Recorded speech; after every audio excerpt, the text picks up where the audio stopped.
Hello students, welcome to my channel easy learning accounts. आज की इस वीडियो में हम बिल ऑफ एक्सचेंज चैप्टर का ही आगे का टॉपिक पढ़ेंगे।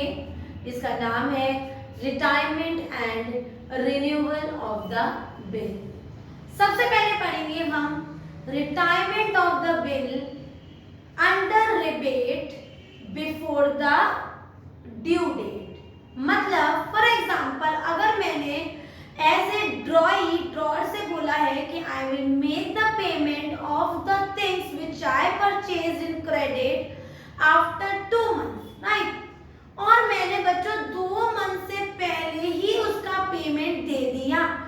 तो अगर हम टाइम से पहले पेमेंट दे देते हैं या फिर ड्रॉअर हमसे कह रहा है कि the bill timing is 2 months, लेकिन अगर आप इसको टाइम से पहले पे कर देंगे तो हम आपको रिबेट देंगे, मतलब छूट देंगे।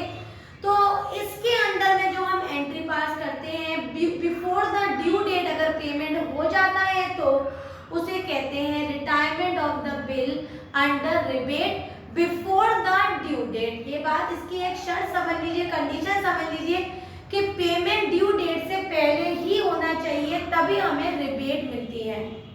ठीक है, तो रिबेट वाले पोर्शन को या फिर retirement of the bill under rebate before the due date को हम दो कैटेगरीज में, दो ट्रीटमेंट में अलग अलग ट्रीट करेंगे, जनरलाइज करेंगे। पहला in the books of drawer, दूसरा in the books of drawing. In the books of drawer देख लेते हैं पहले, क्योंकि in the books of drawer में बच्चों पेमेंट की एंट्री जो मैंने आपको प्रीवियस वीडियोस में बताई थी वो थी cash account debit to BR account when the bill is retained till maturity। तो अगर retained till maturity है तो in the books of drawer entry थी cash account debit to BR। अब ये रिबेट के अंडर में हो रही है तो एंट्री हो जाएगी cash account debit rebate account debit to BR। मतलब अगर पेमेंट 2000 रुपए का था बिल का और उसको 200 रुपए की रिबेट मिल गई तो पेमेंट फर्म के पास कितना आया होगा, केवल 1800। तो in the books of drawer entry होगी cash account debit rebate account debit to bills receivable being payment received under rebate, right. अब यही entry in the books of drawing कैसे होगी, क्योंकि वो तो पेमेंट दे रहा होगा और किसको दे रहा होगा, ड्रॉअर को। तो एंट्री बनेगी BP account debit to cash to rebate, क्योंकि नॉर्मल एंट्री विदाउट रिबेट मैंने आपको लिखवाई थी, ट्रीट की थी।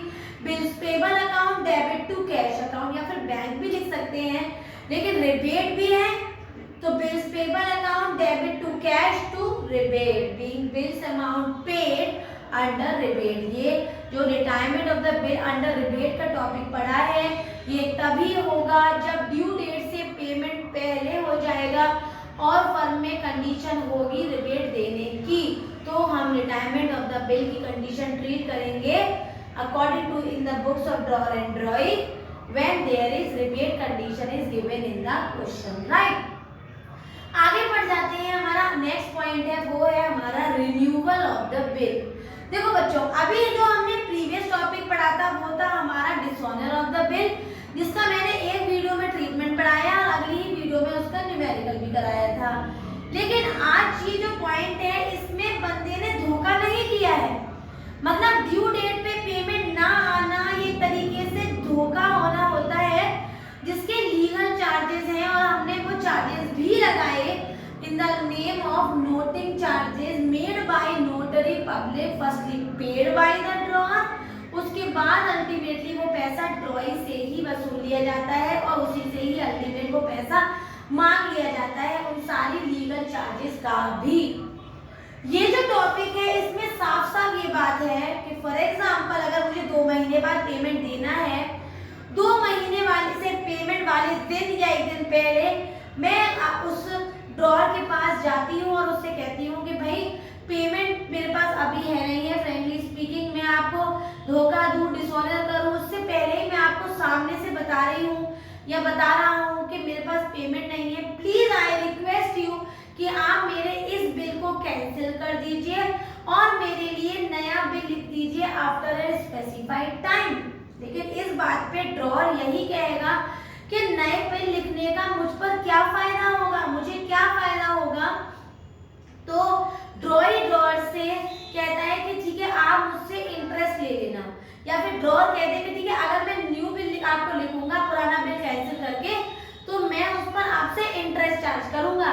तो उन्होंने कह दिया ठीक है चार्ज कर लेना। अब इंटरेस्ट भी दो तरीके से चार्ज करेगा, मतलब या तो कहेगा अभी के अभी इंटरेस्ट का पेमेंट कर दो, बाद में बिल का पेमेंट करना, या वो कहेगा ठीक है इंटरेस्ट का पेमेंट आप बिल के साथ ही दे देना और मैं आपको बिल के टाइमिंग्स को आगे बढ़ा देता हूँ और नए बिल पे आप एक्सेप्टेंस दे दो और ड्यू डेट पे पेमेंट हो जाएगा, राइट। तो इस प्रोसेस को कहते हैं रिन्यूअल ऑफ द बिल, मतलब पुराने बिल को छोड़ के नया बिल आ जाना, तो उसे कहते हैं रिन्यूअल ऑफ द बिल। तो बच्चों हमेशा याद रखना कि कुछ स्टेप्स होते हैं, हमें उन स्टेप्स को फॉलो करना पड़ेगा इस कॉन्सेप्ट को समझने के लिए, रिन्यूअल ऑफ द बिल। तो सबसे पहला पॉइंट होगा जिसमें हम पुराने बिल को कैंसिल करेंगे।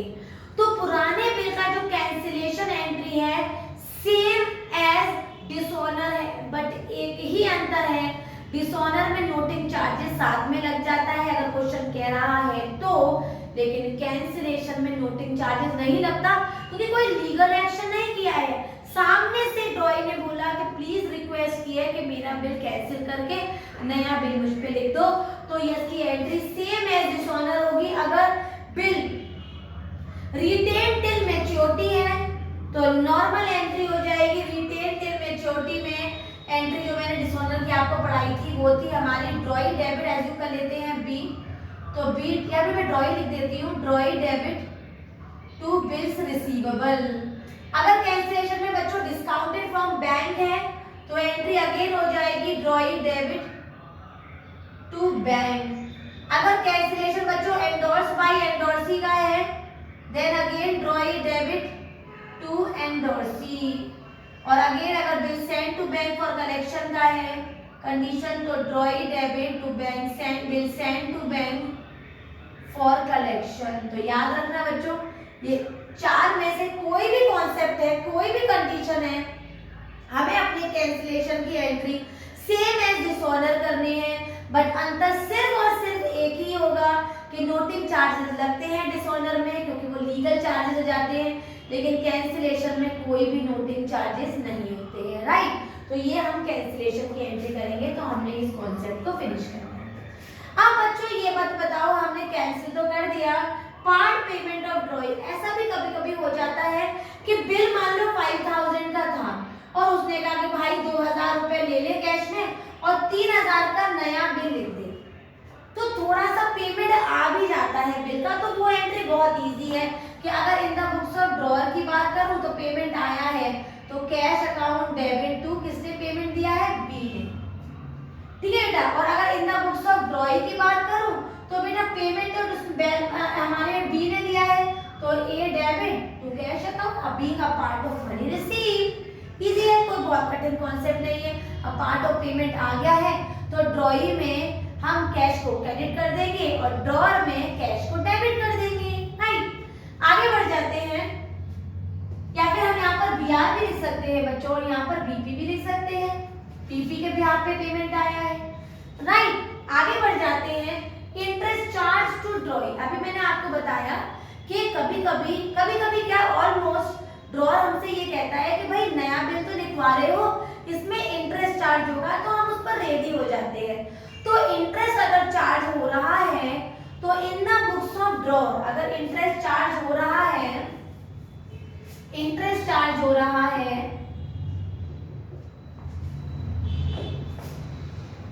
तो in the books of drawer हमारी जो एंट्री रहेगी बच्चों वो होगी हमारी ड्रॉई डेबिट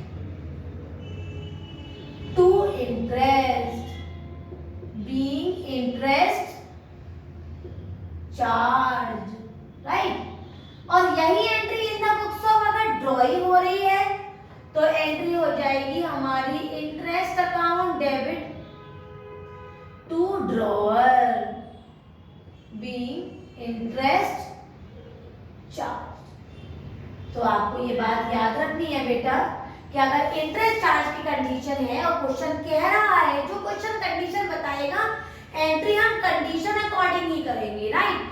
तो अगर इंटरेस्ट चार्ज की बात आ रही है तो in the books of drawer entry हो जाएगी हमारी ड्रॉई डेबिट टू इंटरेस्ट और इन द बुक्स ऑफ ड्रॉई हो जाएगी हमारी इंटरेस्ट अकाउंट ड्रॉअर, राइट। तो इसको भी हमने कवर किया, इस पॉइंट को भी हमने स्टेप में लिया। ये सारी कंडीशन हम पढ़ रहे हैं renewal of the bill. Next point बहुत इजी है कि भाई उसने इंटरेस्ट की भी हाँ बोल दी, इंटरेस्ट की भी हमने एंट्री दिखा दी। अब नए बिल पे एक्सेप्टेंस तो दो। तो अगर एक्सेप्टेंस की बात करूं बच्चों कि हमने एक्सेप्टेंस की क्या एंट्री करनी है, तो एक्सेप्टेंस की सेम एंट्री करनी है जो हमने प्रीवियस वीडियोस में की है। तो अगर in the books of drawer की बात करूं तो एक्सेप्टेंस की एंट्री होती है BR account debit to drawee being acceptance received या बीइंग बिल एक्सेप्टेंस रिसीव्ड। और in the books of drawee हमारी एंट्री रहती है क्योंकि एक्सेप्टेंस उसने एक मतलब ड्रॉअर को दी होती है, तो drawer debit to BP account being bill acceptance given. अब फिर कंडीशन बच्चों फिर दोबारा वो आगे बढ़ती जाएंगी कि ड्यू डेट पे पेमेंट कर दिया या बिल बैंक से डिस्काउंट करा लिया या रिटेन टिल मैच्योरिटी है या एंडोर्सी से एंडोर्स करा लिया नया बिल या उसने bill send to bank for correction कर लिया। तो अब ये सर्कल घूमता जाएगा, बल्कि all conditions are almost complete of the chapter. तो आज हमने केवल ट्रीटमेंट्स पढ़े। एक बार मैं रिवाइज करा देती हूँ।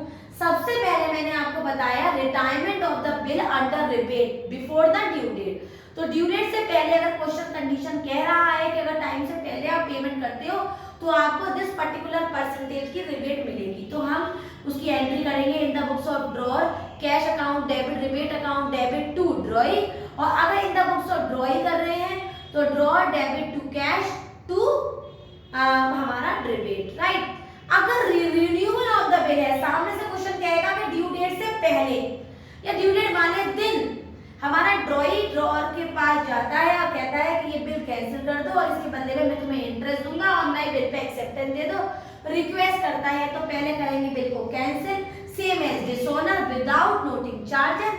फिर लगाएंगे बच्चों उस पर हम अपना अगर पेमेंट एक्स्ट्रा में दिया है थोड़ा सा दे दिया है तो उसका दिखा देंगे पेमेंट। फिर पूरा जो नया बिल होगा उस पर वो इंटरेस्ट चार्ज की बात करेंगे तो इंटरेस्ट चार्ज की एंट्री करेंगे।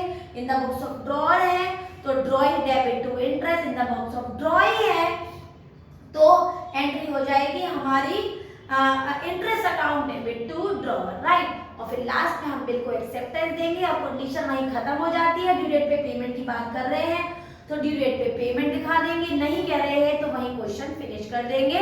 नेक्स्ट वीडियो में हम पढ़ेंगे हमारा complete question of the chapter bill of exchange, जो कि मैंने सारी कंडीशंस आपको बता दी। अब हम करेंगे इसका एक कंप्लीट न्यूमेरिकल जिससे आपको कंप्लीट ऑल द कंडीशन समझ में आ जाए। आज की वीडियो समझ में आई हो, सारे ट्रीटमेंट्स क्लियर हो गए हो तो मेरी वीडियो को लाइक करें, शेयर करें और मेरे चैनल को सब्सक्राइब जरूर करें। Thank you.